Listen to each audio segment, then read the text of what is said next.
Hey guys, as you can tell here, I'm in a hotel, and usually when I'm in a hotel, it's not good.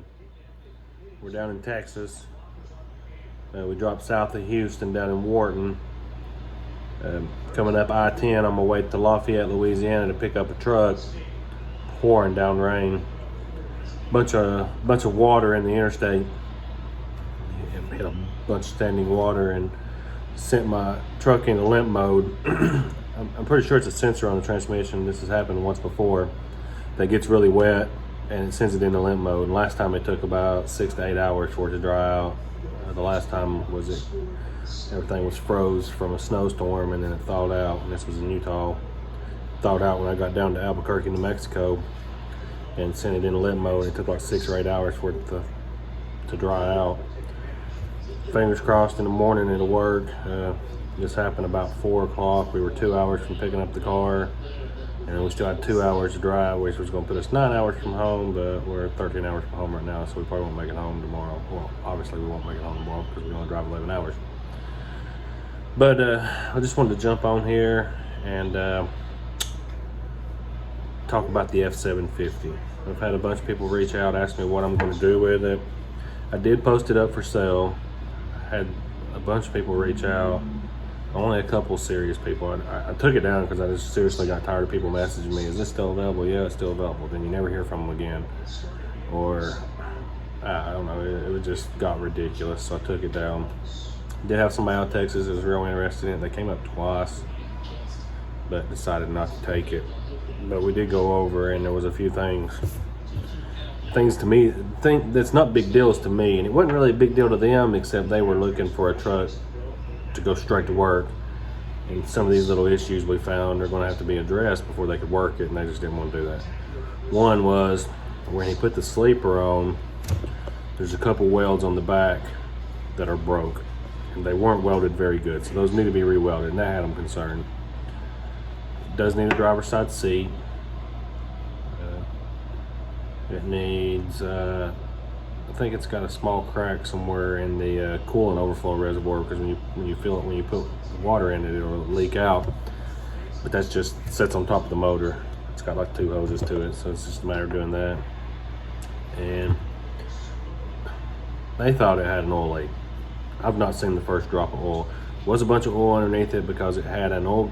He had to replace the oil pan gasket was leaking. Therefore, it was blowing oil underneath it, but he did replace that. And to be honest with you, after he replaced it, he had his accident shortly after. I don't know that he ever put oil back in it. But we put some oil in it when they were at the house.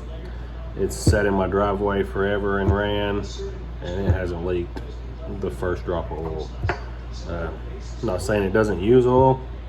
It's a 5.9 Cummins. They use oil, they leak, but they're dependable motors. You know, you keep them serviced, they'll go a million miles. But just because of those few small things, you know, they decided not to take it. No sweat off my back, didn't hurt my feelings one bit. Kind of leaned toward keeping it, kind of leaned toward still maybe selling it. I really haven't decided yet. I think the alternator's starting to get a little weak. I'm actually going to replace the alternator probably this weekend when I get home, if I have time, just to be safe, because it's one of those things where if I keep it, it's got an inverter in it. I plan on using an inverter and everything. So if the alternator one may just not be big enough, or it may be getting weak. So I'll probably go ahead and replace it, and then just get that stuff welded up on the back. Find me a new driver's seat. And I mean, it's good tires, everything on it. But that's just some of the things that was pointed out that we found going over with them, because I'd looked over the truck, but I hadn't really went over the truck. And if I keep it, I'm gonna put it into the shop and just have somebody go through the truck and fix anything that's wrong with it before I go on the road. And if I sell it, I recommend anybody that gets it, have somebody go through it. But you know, if anybody is interested in it, because I'm still on the fence about if I want to keep it or not keep it. And everybody's like, you know, people will ask you, well, why wouldn't you keep it? I mean, it's a nice truck. It's got a big sleeper. Yeah, I mean, it's a 20-year-old truck. Don't get me wrong. It's missing some paint. It's got marks. But it's a 20-year-old work truck. It's It's not going to be perfect. So anybody out there that thinks it's going to be perfect, you know, don't expect a $30,000, $40,000 truck, you know, for 15 grand or 13 grand, 12, 15, 14, whatever, you know, price it sells for. Don't, if I sell it, don't expect a new truck. So, but you know, my Zuzu out there, that's kind of my face. You know, a lot of people don't know me, but they know the truck. And they see the truck and they're like, oh, hey, yeah. And now that I've got the AC fixed on it, I've got my portable AC, my house unit, the portable stand-up house unit in the sleeper. I mean, you know, I know the truck. It's got new tires on it, new turbo, new power steering pump, new brake booster. So that's one thing that leads me toward maybe keeping it. But man, that big sleeper on that other truck, because my plan would be, you know, change that passenger seat, go in that sleeper, man, I'd outfit it with a refrigerator, microwave.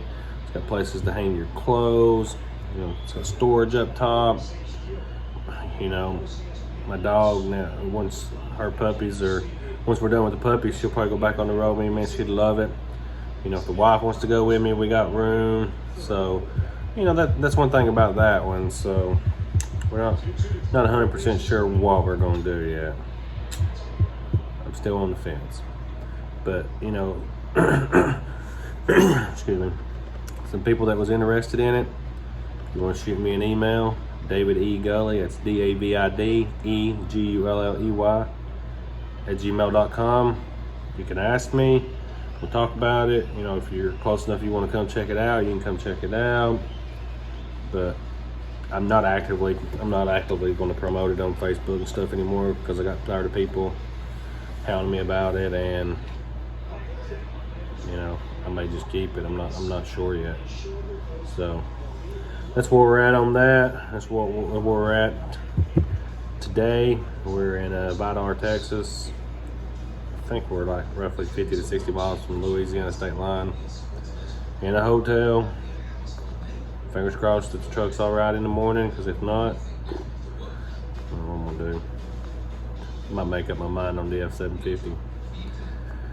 Well, you guys stay safe. You can follow me on Instagram at Hustle Haul and Tow if you don't already. A little more current on where I'm at and things I'm doing there. Like, share, subscribe if you haven't. If there's anything you guys want me to talk about or make videos about, drop it down in the comments. You know, right now my videos are basically of my travels, and then as things go on in my travels, I'll talk about it. But it's not, you know, you're basically just coming along with me and seeing the things I see and I deal with out on the road. So that's where we're at right now. And then as we have topics to talk about, you know, we'll do a video and talk about them. So, but I appreciate each and every one of you. We're creeping up on subscribers. I went a little MIA there for a while, and that hurt the channel. But you know, just had things going on, just didn't have time. But we're getting back at it. So, hope you guys have a great night. We'll talk to you later.